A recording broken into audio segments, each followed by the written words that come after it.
एक जितने भी हॉबिस्ट हैं जिनके घर में मोर देन 1 टैंक है या सिंगल टैंक है, उनका सबसे बड़ा एक प्रॉब्लम होता है और एक क्वेश्चन बहुत ज़्यादा रेज होता है। ये पूछते हैं कि वाटर में जो स्मेल आता है उसका क्या करें। ठीक है, तो उसका कुछ सॉल्यूशन है, कुछ जवाब है, कुछ रीज़न भी है क्यों होता है, सब चीज़ जान लीजिए।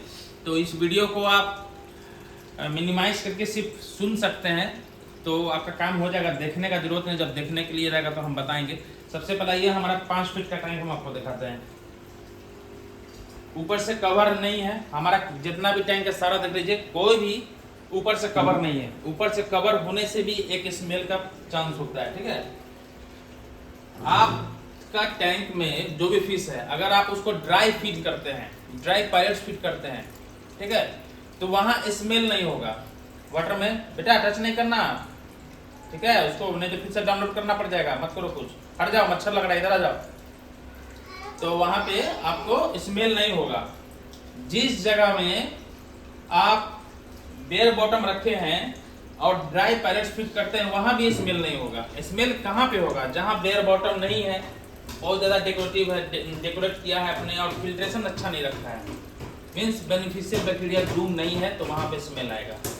दूसरा स्मेल कहाँ आता है आपको बता दें, मॉन्स्टर फिश जितने भी हैं, मॉन्स्टर फिश को आप खाना क्या खिलाएंगे? पायलट्स को खिलाएंगे नहीं, उसको मांस देंगे। मांस में क्या देंगे? तो चिकन का पीस देंगे, छोटा छोटा पीस करके देंगे, या छोटा छोटा फिश देंगे, या श्रिम्प देंगे।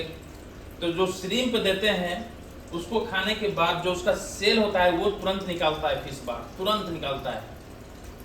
वो या तो पाउडर के रूप में निकले पुप के थ्रू, या फिर उसका श्रिम्प उसी बाहर में छिलकर ऐसे निकलेगा। ठीक है, वो श्रिम्प जहां भी ये पुप किया, जैसे ये एकदम आटा की तरह, इसका कंपेयर करना गलत है बट आप समझ पाओ, पाउडर समझो, छोड़ दो उसको, पाउडर समझो। पाउडर का जो आप अगर थिक बनाओगे तो गाढ़ा बनेगा, वैसा ये करता है। ये क्या है, यहाँ पे करेगा, वहां करेगा, ये धीरे धीरे धीरे धीरे रिसेगा, टैंक में जाएगा। ठीक है, उस केस में क्या होता है कि एक पतला लेयर बॉटम में ग्लास में जमता है, जो भी ये डाइजेशन करता है, ये वाला फिश। ठीक है, बाकी का तो वो रोल होके चला जाता है, ये एकदम पाउडर की तरह करता है। तो उस बेस पे आप अगर 10 दिन 15 दिन वाटर चेंज नहीं करते हैं तो आपका स्मेल आएगा। करना क्या है, साथ ही बताएंगे। आप सीक्रेट में आ जाइए। सीक्रेट हमारा ड्राई पैलेट फिट करता है, फिर भी स्मेल करता है, लेकिन उसके कंपेरिजन से कम करता है, क्योंकि हम हर 3 दिन 4 दिन पे इसका वाटर चेंज करते हैं। तो सीक्रेट एक ऐसा फिश है जिसको आप 5 to 8 टाइम्स भी फीड कराएंगे दिन भर में, तो वो आराम से खाएगा।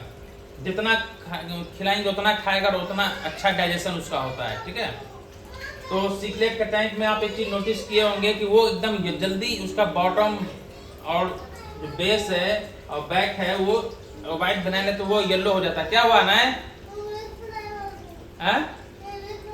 अच्छा, इंग्लिश प्राइमर का बुक हम देते हैं। रुक जाओ, यहाँ बैठ जाओ, आ जाओ, वीडियो में आ जाओ, मेरे पास आ जाओ, वीडियो में आ जाओ। अंकल को हेलो बोलना, तुम्हारा चैनल को लाइक करेंगे, जल्दी आ जाओ। तो उस केस में आपका टैंक आप देखोगे कि सिगलेट का टैंक भी येलो जल्दी होता है। क्यों? क्योंकि सिगलेट हमेशा स्कूलिंग फिश और हम लोग ओवर क्राउडेड टैंक को रखते हैं, इस वजह से उसका टैंक जल्दी येलो होता है। हमारा नीचे में भी मॉन्स्टर है, मैरीन वाटर फिश भी है, मोनो एंजल और फ्रेश वाटर दोनों में वो चलता है। डायरेक्ट डेविल लेवल कैलामनोच हो गया। इसका जो टैंक है ना वो थोड़ा स्मेल कम करता है, क्योंकि ये ड्राई पैलेट्स भी फीड करता है और श्रिम्प भी देते हैं। तो जितना फिश है उसके हिसाब से फिल्ट्रेशन इसका सही है, इसलिए उतना स्मेल नहीं करता है। डिस्कस में आप डिस्कस में आ जाइए, तो इसको भी हम लोग जीएचएम फीड करवाते हैं। तो जीएचएम फीड कराने के कारण भी ये भी स्मेल करता है, बट डिस्कस में हम लोग हर 2 दिन पे 50% वाटर चेंज करते हैं, तो स्मेल का टेंशन नहीं रहता है।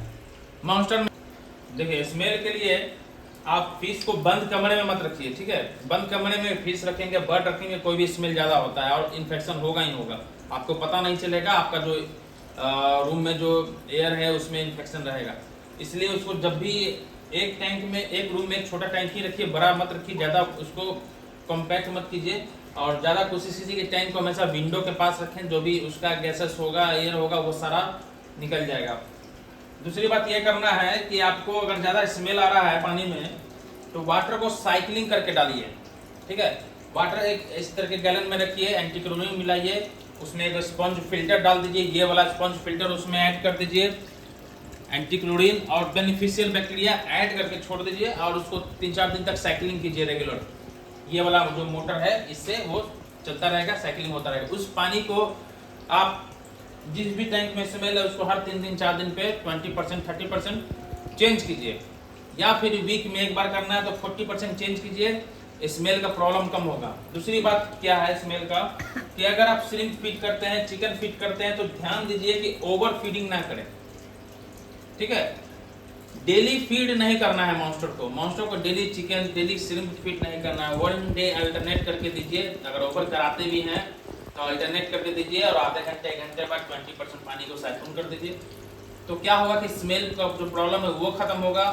आप पानी चेंज करेंगे और वेव मेकर को चला देंगे, जो भी नीचे में गंदा जमा है वो सारा आपका फिल्टर में चला जाएगा। एक बात इंपॉर्टेंट रोल प्ले करता है कि जो भी बड़ा टैंक होता है उसके लिए फिल्ट्रेशन हमेशा पावरफुल रखिए, ठीक है। यहाँ इन सब करने के बाद आपको क्या करना है कि एवरी 10 डेज अगर स्मेल का प्रॉब्लम है तो स्टार्ट कीजिए आप 3 डेज से, उसके बाद आप 5 डेज 7 डेज के इंटरवल पे आप माइक्रोलाइफ S2 या बिलियंस ऑफ बैक्टीरिया का जो S2 आता है उसका आप यूज कर सकते हैं, ठीक है। ये डाल देना है, बस छोड़ देना है। ये आपको रेगुलर बेसिस में यूज कीजिए, स्मेल नहीं आएगा। स्मेल आने का एक रीजन और भी है कि आपके टैंक में का अगर पावर कट होता है, लाइन कट जाता है, इस वजह से वाटर का जो सर्कुलेशन है वो बंद हो गया।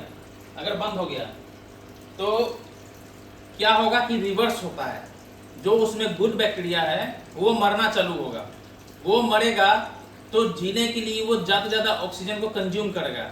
जब वो ज्यादा ऑक्सीजन पानी से ले लेगा तो फिशेस का गिल्स जो है वो फूलने लगेगा, समझ रहे हैं। इसलिए अगर पावर कट हो रहा है तो कोशिश कीजिए कि उसमें एयर स्टोन चला होना चाहिए। उसको इन्वर्टर से कनेक्ट करके एयर स्टोन या एयर स्पंज जो गोल वाला स्पंज फिल्टर आता है उसको चला के छोड़ दीजिए, वो पावर कट नहीं होना चाहिए। अगर आपका कैनिस्टर बंद हो गया, ओवरहेड संप जो ये वाला ओवरहेड है वो बंद हो गया, या बॉटम संप है वो बंद हो गया, मेन फिल्ट्रेशन अगर आपका ऑफ होता है तो उस टैंक में सर्कुलेशन के लिए, एरिएशन के लिए एक एयर स्टोन या एक स्पंज फिल्टर को इन्वर्टर से कनेक्ट करके रखिए। नहीं तो उस केस में क्या होगा कि बिलियंस जो भी बैक्टीरिया डेवलप है वो 50% रिड्यूस हो जाएगा, फिर पानी का ऑक्सीजन लेवल कम हो जाएगा, फिशेस का कलर फेड होकर व्हाइट होना शुरू होगा, बहुत सा प्रॉब्लम हो जाएगा। तो उस केस में जब आपका पावर कट होता है तो उस केस में आपको एक एक्स्ट्रा व्यवस्था करके रखना है। और कुछ भी दवा मार्केट में नहीं ऐड कीजिए जिसके बारे में आप जानते नहीं हो, प्रैक्टिकल मत कीजिए। कुछ भी दवा मार्केट में बहुत सा बिजनेस है, बहुत सा स्कैम चल रहा है। ये दवा डालिए आपका क्रिस्टल क्लियर हो जाएगा। अरे क्रिस्टल क्लियर क्यों करना है हमें? क्रिस्टल क्लियर किस वजह से नहीं हो रहा है उस प्रॉब्लम को सॉल्व कीजिए ना। वाटर में क्या प्रॉब्लम आ रहा है, टैंक में क्या दिक्कत हो रहा है कि वो क्रिस्टल क्लियर नहीं हो रहा है, वाटर क्लाउडी क्यों हो रहा है, ये तो समझिए। जो सोर्स है वाटर का जो आप चेंज कर रहे हैं वो हो सकता है कि गंदा हो, इस चीज को सॉर्ट आउट कीजिए, नेचुरल तरीके से वाटर को क्रिस्टल क्लियर कीजिए। आपका फिश भी हेल्दी होगा, आपका टैंक भी देखने में अच्छा लगेगा। तो ये इंफॉर्मेशन जो मैंने शेयर किया, आप ये कमेंट सेक्शन में आकर जरूर बताना, जो भी मेरे नए सब्सक्राइबर हो या पुराने हो, ये जरूर बताओ कि ये इन्फॉर्मेशन कैसा लगा। क्योंकि वीडियो पहले के कंपैरिजन में अब बहुत कम हमने डाला है, बहुत कम डाल रहे हैं, क्योंकि हमारा जो मेरा मेन फ्रेंड था इसमें का अरवाना वो नहीं है, तो थोड़ा संबंध भी ये है तो उसको ला नहीं सकते हैं, बार बार आके चला जा रहा है, अपने हाथ में नहीं है तो अच्छा नहीं लग रहा है ना, इसलिए कमेंट सेक्शन में आइए। चलिए नेक्स्ट वीडियो मिलते हैं। Okay bye, have a nice day.